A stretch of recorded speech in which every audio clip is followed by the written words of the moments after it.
é para vocês lerem, tá? O que vocês vão fazer? Com as palavras de vocês, elaborar um resumo dessa obra escolhida, tá? Depois, vocês vão apontar as características dessa obra, tá? Que são relacionadas ao período literário da época, exemplificando através dos trechos nessa obra essas características, tá? Todo mundo tá vendo aí que eu tô lendo? Só me dê ok se tá aparecendo na tela para vocês. Ok. Tá? Desculpem, eu tô com a atacada da garganta, então vou dar umas tossidinhas aí de vez em quando. Depois que vocês fizerem esse resumo, apontarem as características, tá? Não façam de qualquer jeito, pessoal. A nota desse trabalho é a nota inteira da disciplina de literatura na fase 2. Então, quanto mais vier completo, né? Mais vier com informações, mais o trabalho se torna completo, tá? Não vou aceitar qualquer coisa nesse sentido, porque vocês vão ter que trabalhar a escrita e as características, tá? Depois, na número 2, vocês vão fazer a leitura do conto A Missa do Galo, de Machado de Assis, e responder algumas questões, tá? Em que cidade e em que lugar ocorrem os fatos, né, no conto? Quanto tempo transcorre desde o momento que a Conceição, né, que é a personagem ali, entra na sala em que está a Nogueira e até o momento em que ele sai à rua para ir à missa? Tá? E na 3, né, sempre pedindo para fazer a descrição com a opinião de vocês, tá? Ocorreu ou não algum envolvimento amoroso entre Conceição e Nogueira? E aí vocês vão explicar, tá? Depois da número 4, vocês vão ler o fragmento do conto da Missa do Galo, do Machado de Assis, né? E vão ter que responder ali se todas essas afirmativas que seguem estão corretas em relação à personagem da passagem acima, tá? Então, vai ter uma ali daquelas opções que não vai estar correto, tá? Com a informação do conto. Na 3, destaque 2 características parnasianas do poema Via Láctea, tá? E aí vão ter também que exemplificar com um trecho do poema, ou com os trechos, tá? Lembrando, quanto mais completo, melhor para vocês. Questões objetivas aqui também, tá? O Gonçalves Dias, ele consolidou o romantismo no Brasil, tá? Que a gente vai ver ali. Sua canção de exílio, que é a que está em cima, pode ser considerada tipicamente romântica, por quê? A gente vai ver o romantismo hoje. Então, vocês vão ter que achar a resposta correta para essa questão. Na 2, Iracema, né, de José de Alencar, eu quero saber qual obra que ela é classificada, né? Se ela é uma parnasiana, romântica, realista, simbolista, tá? Aqui a gente vai ter um trecho do capítulo 13 da Capitu, tá? E aí vocês vão ter que se referir à obra, né? O texto acima refere-se à obra de Dom Casmurro, Iracema, Sargento de Milícias, Memórias Póstumas de Brás Cubas, tá? Então vocês também vão ter que descobrir.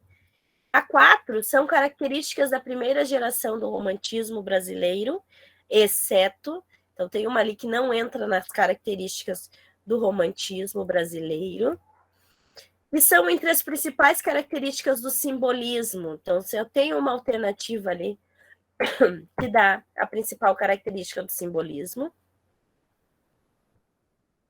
E essas são as questões, tá? São pequenas, são 5, mas a gente tem aí bastante para dar.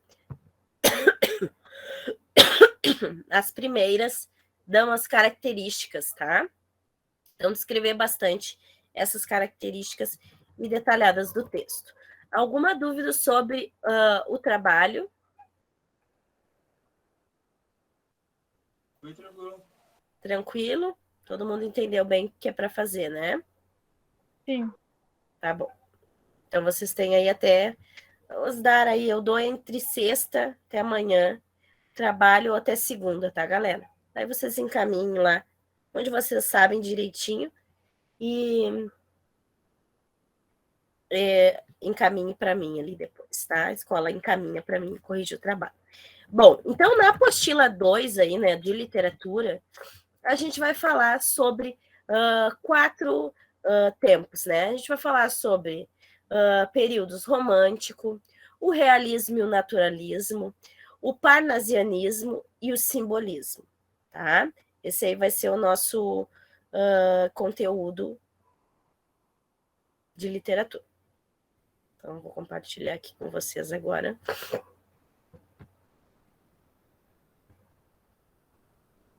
Só me confirmem se está aparecendo na tela para vocês. Sim. Então, o romantismo, tá? Ele durou de 1836 a 1881, tá? Galera, lá quando a gente... relembrando que segunda-feira vai ter artes, tá? E depois na terça segue o cronograma de vocês normal, com língua inglesa. Quando a gente falar em artes e literatura, eles vão estar ligados, tá? Na literatura a gente vê o contexto histórico, né? Características que deram, né, esses períodos, esses momentos, para contribuir lá na artes. Então, muita coisa que a gente vê na literatura vai se concretizar, né, através das obras, nas obras, né, e mostrando essas características na prática, tá? Então, o romantismo é todo um período cultural, artístico e literário. Tá? Ele entra cultural, porque a gente vai abordar várias informações, né? Artístico, porque a obra, né, a arte, vem mostrando essas características, tá? E literário, porque ele traz o contexto também histórico aí, tá ligado com o literário e o cultural. Ele, então, se inicia na Europa, no final do século XVIII, tá? Espalhando-se pelo mundo até o final do século XIX. Então, o berço do romantismo, ele pode ser considerado 3 países, tá? Então, o romantismo, ele se fez fora daqui. Na Itália, na Alemanha e na Inglaterra. Porém, lá na França, o romantismo também ganhou força, como em nenhum outro país. Tá? Então, os principais países não tiveram tanta força como na França. E através dos artistas franceses, os ideais românticos espalharam-se pela Europa e pela América. Então, para a gente poder falar sobre o romantismo, a gente tem que ver o que antecedeu, né, que fatos, que antecedentes históricos tiveram nessa época para que tivessem uma contribuição, né, características aí para o romantismo. Então, o romantismo ele foi o primeiro movimento literário da era denominada romântico moderno. Ele surgiu na Inglaterra e na Alemanha na primeira metade do século XVIII.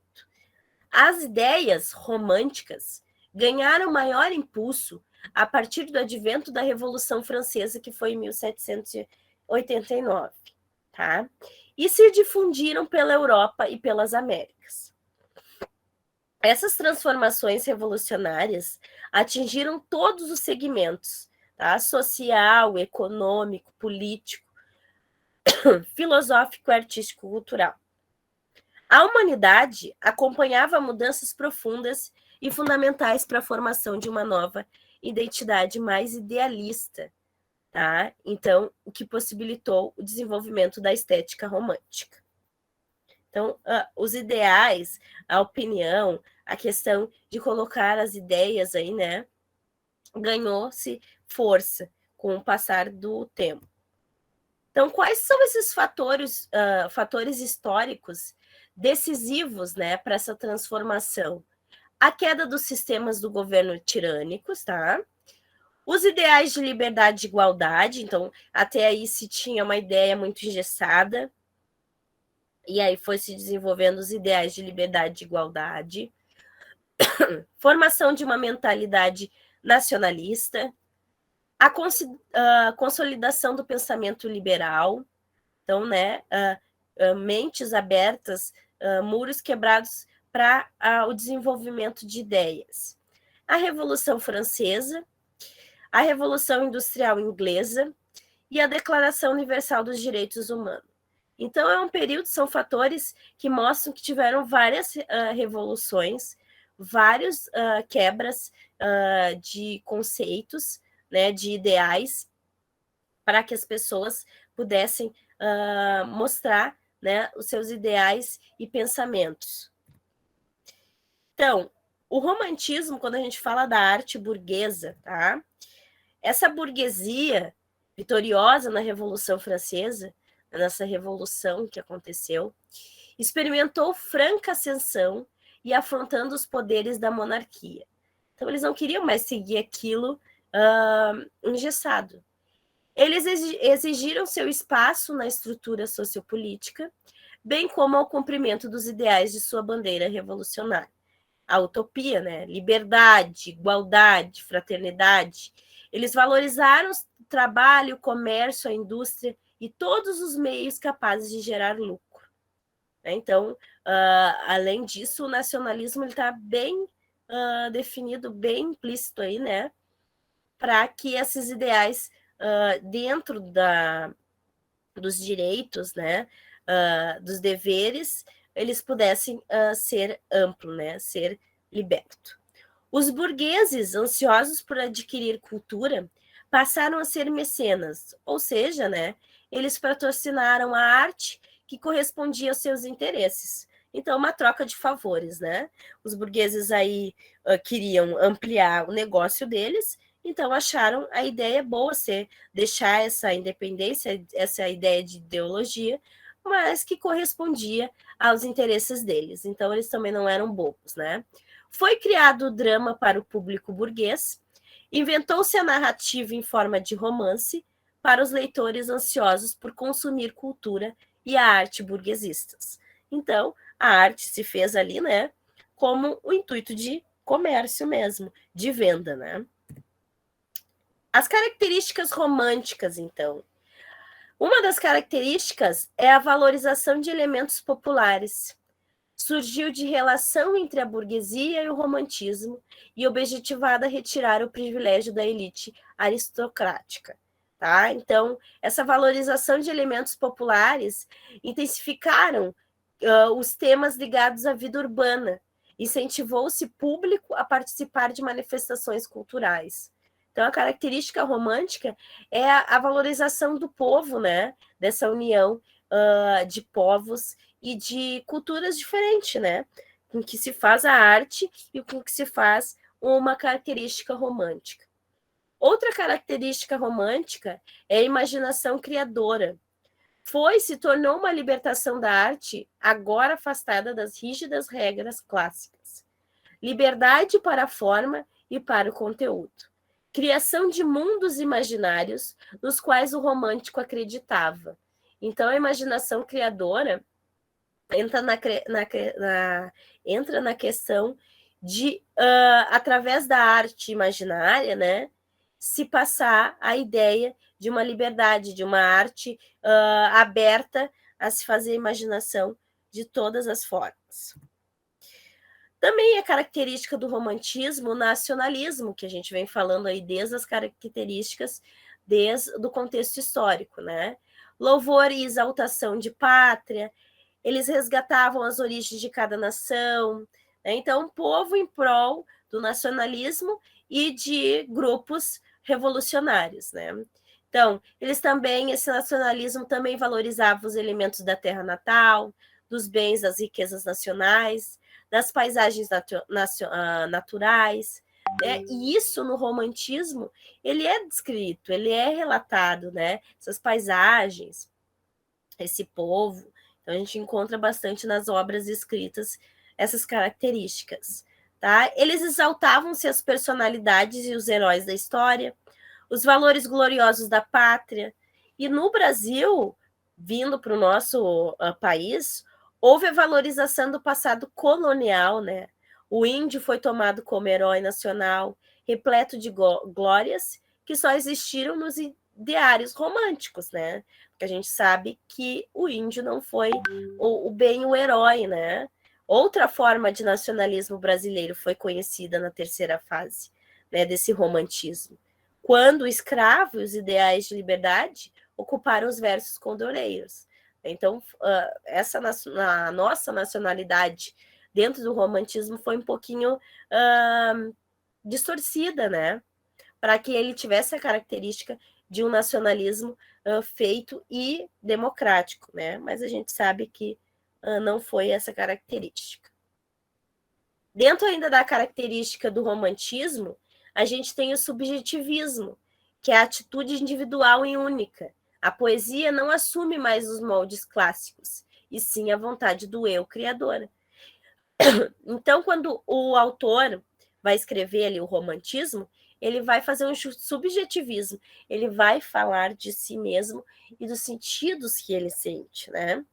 O egocentrismo também aparece. Houve o triunfo absoluto do eu. Né? Então, o romantismo ele vai ter essa característica. O reinado da poesia convencional, na qual o sujeito lírico declarava seus sentimentos. Né? E quando ele fala aí dele, ele vai falar de um sentimentalismo. Ele analisa e expressa a realidade por meio de sentimentos. A emoção foi valorizada em detrimento do racionalismo. Então, vai falar muito do eu aí. A mais característica do romantismo, supervalorização do amor. Então, romântico, né, já se fala. O amor foi considerado um valor supremo da vida. Entretanto, a conquista amorosa era difícil. Havia o mito do amor impossível, o estigma da paixão desesperadora. Então, a perda ou não realização amorosa levava o romântico ao desespero, à loucura ou à morte. Então, eles supervalorizavam o amor. Também vai falar sobre a idealização da mulher, o romantismo, né? A mulher convertida em anjo, musa, deusa, né? Então, era a criatura pura acima de tudo, né? Era capaz de maravilhar a vida do homem se lhe correspondesse. Então, a mulher, porém, tornava-se perversa, maligna, impiedosa, né? Quando, pela recusa, arruinava a vida do galante, que é cortejar. Então, a idealização da mulher aí ou se tornava ao extremo, né? Ou ela era vista com maus olhos, né? O bironismo, mal do século, tá? Também é uma característica do romantismo. Na ânsia de plenitude impossível, né? O artista sentia-se desajustado e insatisfeito com aquela situação, além de decepcionado, porque ele sempre vai botar característica dele, né? O que ele está sentindo, devido à falência da utopia revolucionária, liberdade, igualdade, fraternidade. Assim, o romântico passou a ver o homem da época como um ser fragmentado, peça da engrenagem social sem individualidade ou liberdade.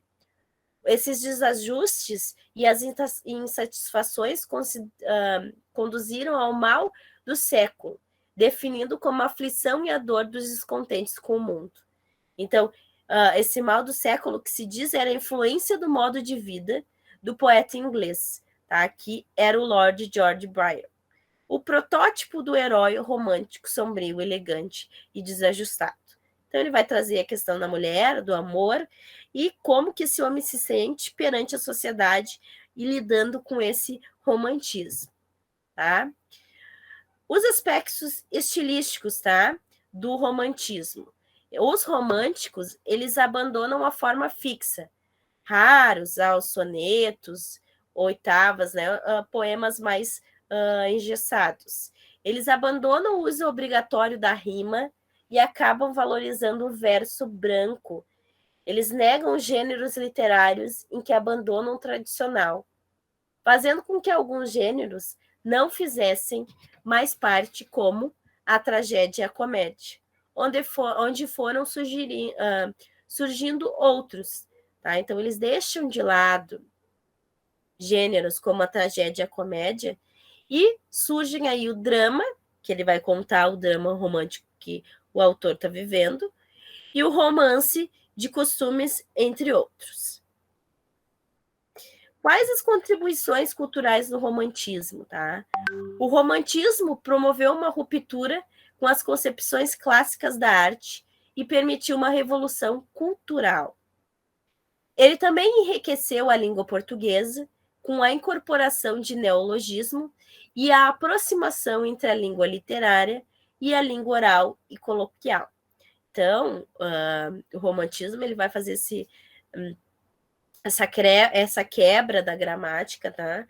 Onde a gente pode falar uma forma literária, coloquial ou não, né? Que não vai ser exigido da forma gramatical. A síntese ali vai ser permitido escrever de uma forma como nós falamos. Aí agora esse até aí é o romantismo em geral, né? No geral. Aí o romantismo no Brasil, em 1836 a 1881, tá? Esse marco inicial do romantismo no Brasil foi na publicação de Suspiros Poéticos e Saudades de Gonçalves de Magalhães, 1836. E o marco final foi a publicação de Memórias Póstumas de Brás Cubas, de Machado de Assis, em 1881, que inaugura o realismo. Tá? Então, se fez fim e já se iniciou o realismo. Então, vamos ver o que acontecia, contexto histórico aqui no Brasil. A independência é o principal fato político do século XIX e vai determinar os rumos políticos, econômicos e sociais do Brasil até a proclamação da República em 89. Tá? Então, merece destaque também o segundo reinado, em que o país conheceu um período de grande desenvolvimento em relação aos 3 séculos anteriores. Apesar disso tudo, o Brasil ele continuou um país fundamentalmente agrário, cuja economia do Brasil, do país, se baseava no latifúndio, na monocultura e na mão de obra escrava. Então, estava se preocupado aqui com a mão de obra escrava. Recém-independente, né? O Brasil, o país, procura afirmar sua identidade, tentando desenvolver uma cultura própria, baseada em suas raízes indígenas ou sertanejas.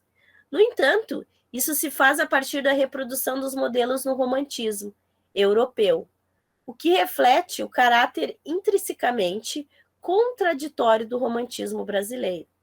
Então, enquanto a gente aqui estava enraizado, né, a nossa cultura, e lá eles já estavam mais revolucionários, né? Isso teve um caráter contraditório, né? Porque eram ideais diferentes, né? Então, as gerações românticas, tá? A primeira geração foi o primeiro grupo, que foi o nacionalismo, né? Esse início do romantismo brasileiro caracterizou por religiosidade, a questão da religião ser muito forte, misticismo, antilusitanismo e nacionalismo. Então, a gente estava bem enraizado na questão do nacionalismo, na questão aí da religiosidade, né? Vindo da questão dos padres ali no tempo jesuíta ali, né? Dos índios. Então, nessa primeira geração romântica, né? Que a gente fala sobre o nacionalismo, o espírito nacionalista levou ao culto da natureza profundamente elogiada dentro do caráter ufanista, tá? Então, com a elevação máxima das belezas naturais do país tropical, a natureza surgiu estilizada. Então, eles focaram bastante na natureza para expressar intenções ideológicas de base nacionalista. Então, eles usavam a natureza para deixar implícito quais eram as intenções ideológicas que eles pensavam dessa nacionalidade. O gênero lírico era amplamente cultivado ao lado da ficção e do teatro, tá? De influência inglesa e francesa. Então, os autores que se destacaram nessa época, então aqui a gente tinha bastante o lírico, o teatro para representar, foi o Manuel de Araújo de Porto Alegre aqui, né? O Antônio Teixeira e Souza e Domingos Gonçalves Magalhães. Então, esses aí foram os autores que se destacaram dentro desse gênero lírico. A primeira geração romântica, tá, que foi o segundo grupo, então a gente tem, ó, primeiro grupo, nacionalista, E o segundo grupo, o indianismo. Já se diz, né? Surgiu o índio. Então, vai ter esse período onde a gente passa do nacionalismo, falando aí da nossa terra, e falando o personagem principal, que foi o índio. Tá? Um herói visto com o espírito da civilização nacional e da luta contra a tradição lusitana, que veio de fora, né? Contudo, o indígena que se pintou à moda romântica tinha seu próprio modelo importado da França. Os franceses Cooper e Chateaubriand, entusiasmados com o selvagem da América, levaram-no para uma sua literatura e pintaram os aborígenes com as tintas heróicas. Então, os americanos, né, mudaram o índio, inspirados nos heróis de cavalaria medieval. Então, se retorceu um pouco aí quando a gente fala do segundo grupo da geração romântica, né? Falar do índio, mas não com a característica principal. O Antônio Gonçalves Dias e o José de Alencar, esses autores aí principais, escreveram dentro desse modelo de índio idealizado como bravo, gentil, valente, nobre, corajoso, puro, belo, por boa natureza e capaz de todas as proezas em nome da honra e da glória. Então, eles fizeram que foi o herói improvisado para configurar ideologicamente o que deveria ter sido o primeiro habitante do Brasil. Assim, o indígena passou a ser mais autêntica ilustração para o mito do bom selvagem, do filósofo francês Rousseau. O homem nasce puro, belo, bom e assim permanece enquanto estiver em contato com a natureza. Né? Então, se usou o romantismo aí no indianismo, mas se retorceu a figura do índio, né? Os autores principais dessa fase, da segunda geração do indianismo, foram Gonçalves Dias, José de Alencar. As obras de José de Alencar vai ser bem ligado aí, todas as deles, né? As outras ali, dos outros autores, mas vai falar bastante do índio, né? O Joaquim Manuel de Macedo e o Bernardo Guimarães. A segunda geração romântica, o bironismo ou ultrarromantismo, tá? Essa geração contaminada pelo mal do século, que era o individualismo, negativismo, pessimismo, tudo ruim, né? Insatisfação com o mundo, angústia, desespero, crise existencial, né? Herança do barroco. Nessa fase, o sentimentalismo e a emoção romântica atingiram o auge absoluto. Então, a influência satânica do poeta inglês Lord Byron tem seu maior exemplar brasileiro do poeta Álvares de Azevedo em sua obra. Então, a gente vai falar um pouquinho ultrarromantismo, né? Sai um pouco essa geração do romantismo e fala aí um pouquinho do pessimismo dentro do sentimento romântico. Enquanto a poesia segue a linha byroniana, né, a ficção consolida-se sobre a forma sertanista, urbana, indianista, né? Então surge a narrativa histórica para delinear ou para contar as origens do Brasil e o seu desenvolvimento. A utopia das ideias continuava a influenciar as visões românticas, né? Não a realidade como ela deveria ser. Então a gente resume dizendo que os autores romanticaram uma história, né, diferente do que a gente sabe aqui do nosso contexto brasileiro. Os autores principais, então, dessa geração são, na poesia, o Gonçalves Dias, o Álvares de Azevedo, o Cassimiro de Abreu, o Junqueira Freire, Fagundes Varela, o Laurindo Rabelo. Na prosa, o José de Alencar, aí, né, vem fiel representante da ideologia romântica. Então, a gente pode dizer que o José de Alencar teve uma influência grande no romantismo. Manuel Antônio de Almeida, esse que se rebelou contra o romantismo burguês, escrevendo a obra Memórias de um Sargento de Milícias, que visava a sociedade suburbana e desmoraliza a corte amorosa. Então, ele meio que vai... ele meio que vai desconstruir aquela ideia, né? Então, ele vai ser o primeiro, Manuel Antônio de Almeida, que vai dar uma mudada na história e tirando essa questão amorosa. A terceira geração romântica, o condoreirismo, né? Quem são esses condoreiros, né? Eles praticaram nacionalismo de ordem diversa, pois não exaltavam as maravilhas da pátria. Eles não botavam o índio ali, né? Como herói, como foi, né? Mas eles reivindicavam liberdade, igualdade das condições sociais e independência política. Então, eles defendiam a formação de uma consciência nacional. Então, o tom lírico não se limitava a cantar amores impossíveis ou desgraças amorosas, porque se expandia para versejar sobre o erotismo do amor ou se coletizava para expressar as paixões pelas causas sociopolíticas.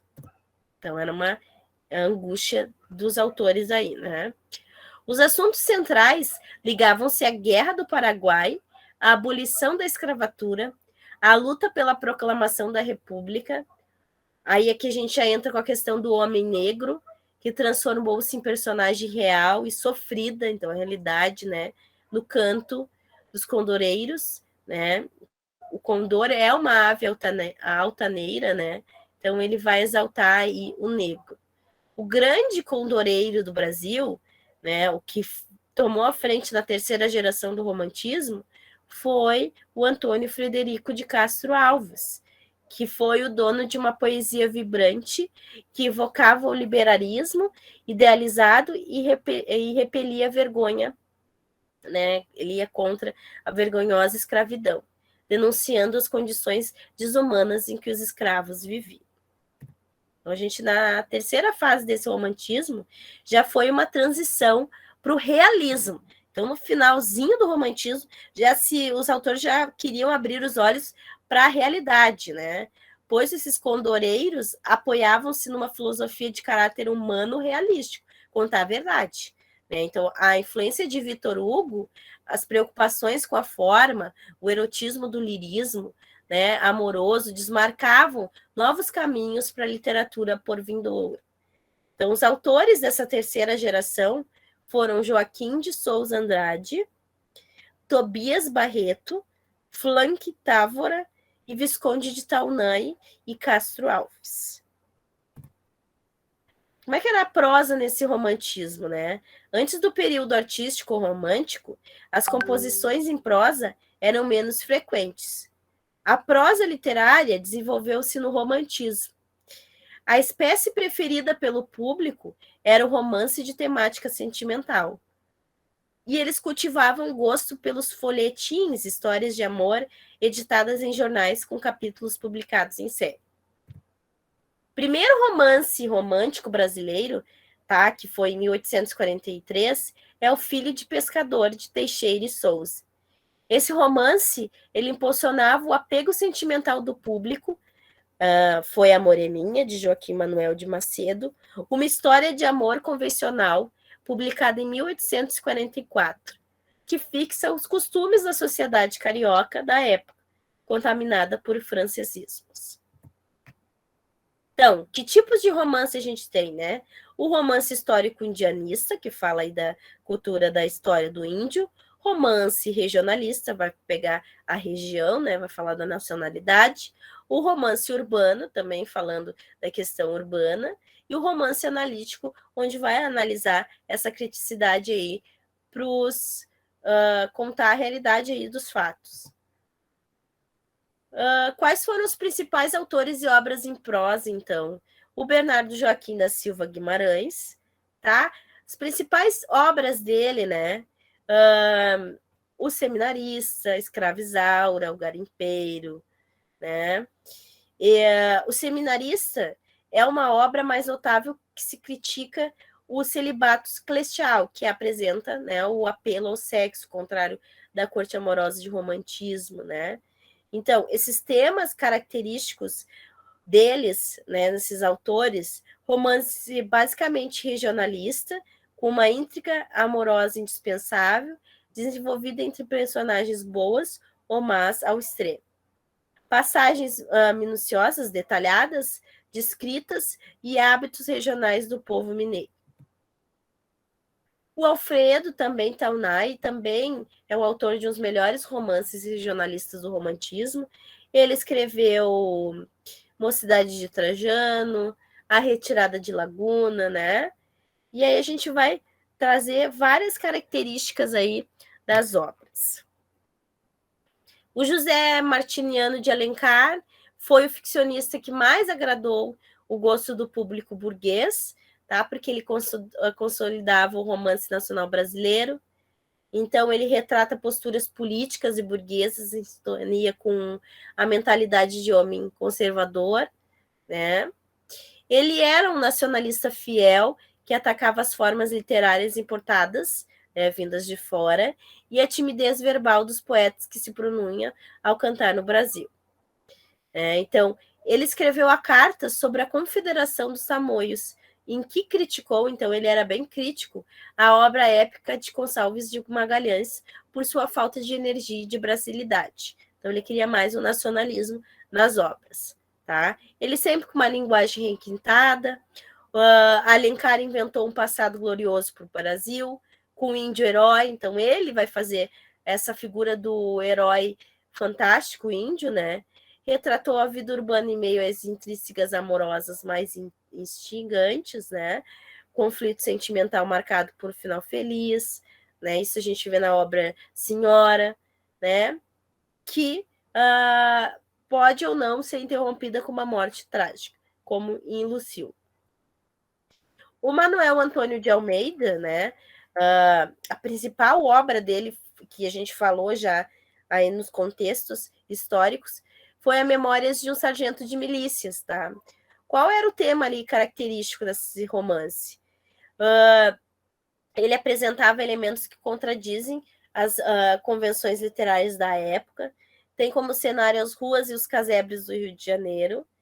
A linguagem revela absoluta molecagem, então ele desmoraliza a corte amorosa, ele vira sátiro, né?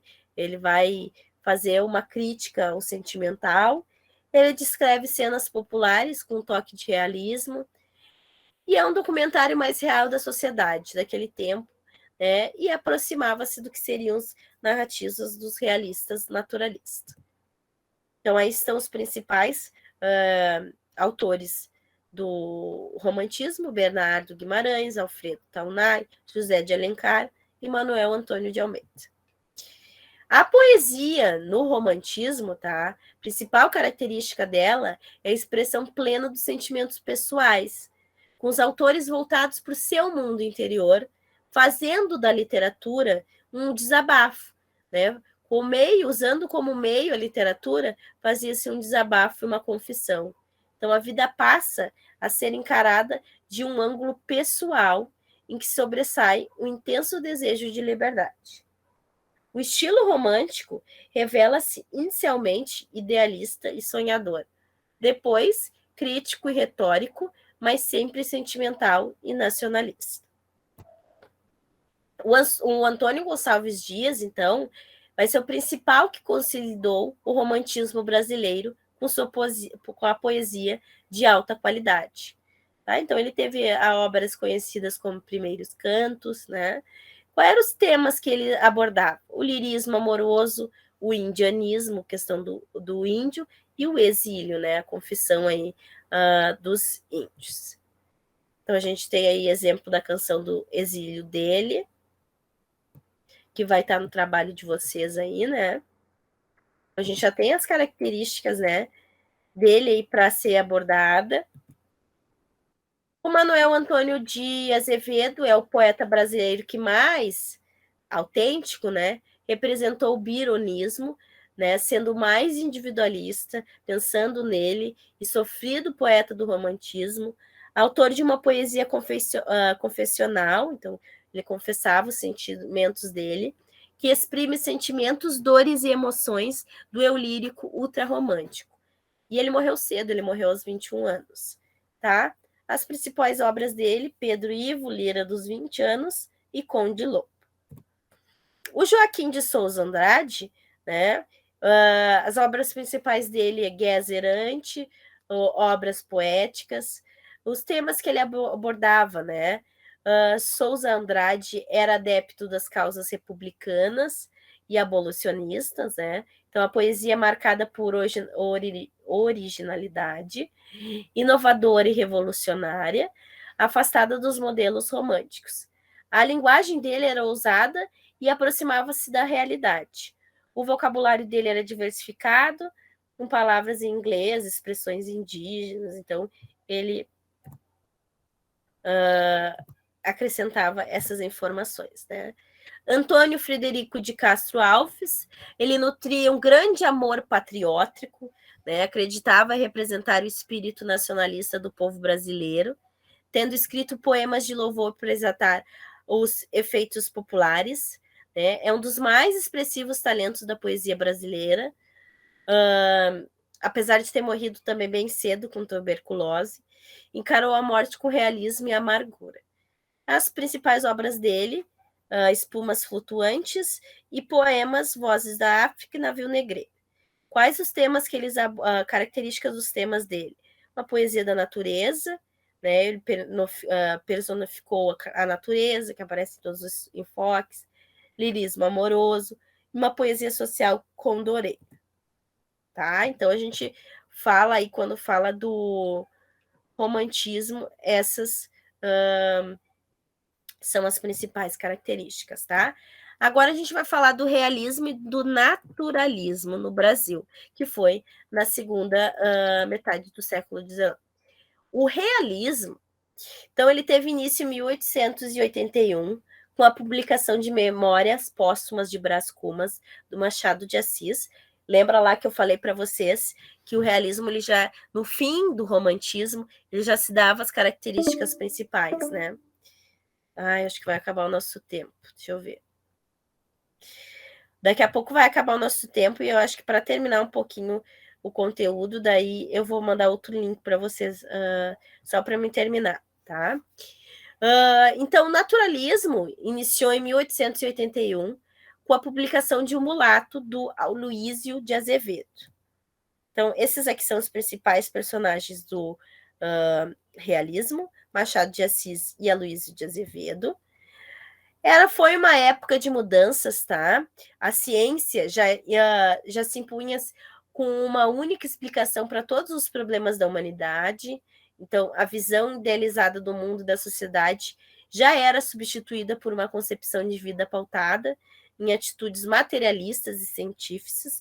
Não tinha mais a questão religiosa, tá? A realidade. A época foi de mudanças, porque se desenvolveram novas correntes filosóficas, pensamentos científicos, né? E disseminavam as ideias liberais, socialistas e anarquistas. Então, a literatura, como expressão do homem em seu tempo, torna-se analista, né? A pena transformada em bisturi, corta e recorta o comportamento humano em busca de uma explicação metódica. Então, a gente entra mais com a teoria, né? Com a realidade. Aqui a gente tem As Penadores de Trigo, de Gustavo Colbert, iniciador da pintura realista, né? Então, no momento que foi a ciência e a filosofia, né, acompanhadas de convulsões sociais e de profundas mudanças econômicas, era natural que essa arte não permanecesse ata à subjetividade romântica, só o eu. Era necessário, no realismo, um compromisso maior com a realidade objetiva para combater o idealismo da escola antecessora. Tá? Então, aqui a gente tem um exemplo do real, né? Aqui a gente tem as respigadoras, né? Que nesse quadro, o Jean François Millet representou 3 camponesas a recolher restos de trigo deixado pelo trabalho da ceifa nas terras de um rico agricultor. Então, essa cena das mulheres em primeiro plano que recolhem os parcos grãos para alimentar as famílias, deixadas para trás pelo ceifeiro, contrasta com a fartura, né, a fartura dos ricos em último plano. Então, a realidade, né? O contexto histórico nessa metade, então, teve a Segunda Revolução Industrial, segundo reinado de Dom Pedro II, capital foi no Rio de Janeiro, aí é mais a mudança principal, a abolição da escravatura e a proclamação da República. Quais os valores aí no realismo, tá? Engajamento social e político, novas ideologias, retrato fiel da sociedade, então, realidade da sociedade, teorias científicas, críticas a essas instituições. A literatura transforma a realidade, então, tudo que for real vai ser mostrado. Então, teorias e correntes do realismo e esse principal do naturalismo, né? Então, a gente tem aí a característica do positivismo, tá? O sistema de filosofia positiva, o determinismo, né, histórico-geográfico, o evolucionismo, de Charles Darwin, A Origem das Espécies, então a gente está evoluindo, né, no realismo, o socialismo, utópico de Pierre Jobs, e o socialismo científico de Karl Marx e Friedrich Engels. Então, a negação do cristianismo e a psicanálise. Então, a gente está passando, no realismo, a gente passa a gente evolui, passa por uma evolução, né, do ser mentalmente, fisicamente, né, e teoricamente. Então, o quadro abaixo, ele mostra as principais oposições entre o romantismo e o realismo naturalismo, né? Ó, se tinha uma subjetividade, não tem mais o eu só. Tinha-se uma imaginação, agora a realidade é mais mostrada. Tinha-se sentimento, já aqui no realismo, no naturalismo, se pensa com a inteligência, com a razão. No romantismo, a verdade individual, no realismo, verdade universal. Fantasia, devaneio, aqui é os fatos observáveis, a realidade. No romantismo, o homem era o centro do mundo, no realismo naturalismo, o homem é uma peça do mundo. Volta ao passado, o romantismo, e o realismo naturalismo vai criticar o presente. Quais as características do realismo? Um resgate, então, da objetividade, combate ao romantismo, gosto pelas descrições objetivas, fotográficas, que entra muito a razão, observação, análise, universalismo, né? Retrato fiel dos personagens, e vai fazer uma análise psicológica das personagens, tá? Aparência, essência e novos tipos de enredo. Personalidade, narrador em terceira pessoa, que vai ser o narrador onisciente. O onisciente, ele não vai ter opinião sobre aquilo que ele está descrevendo. Aqui a gente tem mais o realismo, aí discutindo, retratando a discussão de um casal. Obras nesse tempo, né? A gente tem Dom Casmurro, ali é a Madame Bovary, o Primo Basílio. Então, esses aí vão tratar a realidade. Então, o principal autor foi o Machado de Assis, do realismo ali, né? Onde ele vai fazer um aprofundamento psicológico, uma análise de comportamento, ele vai criticar e ironizar ao mesmo tempo, vai trazer personagens metafísicos, capítulos curtos, tempo psicológico, né? Quebra de um tempo e de outro, preferência ao romantismo de maneira irônica, visão pessimista acerca do homem, uma linguagem ambígua com dois sentidos, narradores em primeira pessoa, digressão, ele vai interromper a narrativa, falar com o leitor e depois ele vai voltar para a narrativa, metalinguagem com vários sinais, vários trechos com vários significados. Aqui nós temos duas fases, tá? Primeira fase romântica, que é a preparatória. Tá? A gente vai ter essas obras, a Mão e a Luva, Helena, Yaya Garcia. Na segunda fase já vai ser uma fase realista, com a maturidade. Aí a gente tem as Memórias de Póstumas de Brás Cubas, Quincas Borba, Dom Casmurro, Memorial de Aires, tá? O naturalismo, o realismo científico, tá? Então, a gente vai ter características, tá? A gente vai ter um realismo científico, tá? Então, ele vai estar ligado com várias coisas que eu já falei aí. Então, a gente tem mais uma imagem mostrando bem a realidade, né? falando do ferro e do carvão. Esse aqui é a pintura dos bêbados, do José Malho, pintura naturalista. O autor naturalista, aí nós temos a Aloysio de Azevedo, que as características das obras dele são romance de tese ou experimental, instinto coletivo, patologias, vai falar sobre a homossexualidade, né? Isso, a obra principal dele é o Curtiço. A gente também tem aí, né, para escrever o livro, ele se baseou no Curtiço mesmo, na realidade. Um autor impressionista, tá? É o Raul Pompeia, que ele também vai falar sobre o eu, mas vai retratar memória, vingança, sátira, também vai falar sobre a homossexualidade. Tá? A obra principal dele é o Ateneu. Então, a gente tem aí o realismo versus o naturalismo. Tá? No realismo, a gente tem um método de observação da realidade, acumula documentos para retratar a realidade, arte sem compromisso, cria o romance documental, sentido seletivo e aspiração estética, estilo requintado, retrato tanto o mundo exterior como interior e preferência pela narração.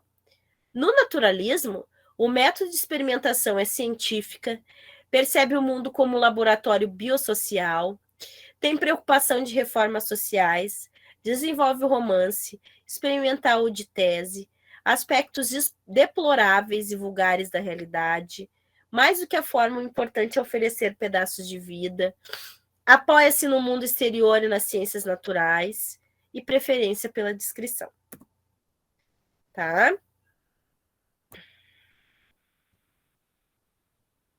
E agora a gente vai falar um pouquinho sobre o parnasianismo, tá? Que é também conteúdo de vocês aí.